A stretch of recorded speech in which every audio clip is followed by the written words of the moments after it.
Министерството за внатрешни работи има осомничен за синоќешното убиство во Тетово, каде 40 годишен маж вчера вечер го изгуби својот живот кај местото наречено Мема.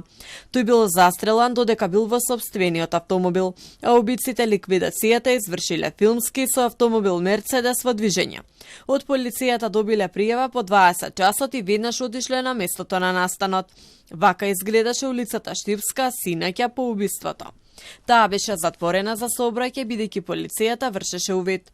Веднаш бил одржан работен состанок на кој биле дадени насоките за идните чекори. Од МВР денес соопштија дека објавена е потерница по убиецот. Од страна на инспектори извршени се службени разговори со лица, можни сведоци на настанот, извршени се дополнителни проверки по кои веќе постојат основи на сомневање за можниот сторител на делото. Издаден е централен распис за негово лишување од слобода. По увидот на местото, јавниот обвинител побарал обдукција на телото и снимки од видеонадзорот од околните места кои ќе помогнат во откривање на сторителот. Возилото и други траги се подигнати за вештачење. МВР постапува за откривање на сторителот или сторителите.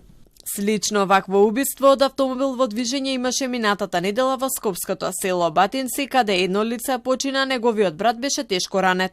И по 6 дена од убиството убиците се уште се на слобода.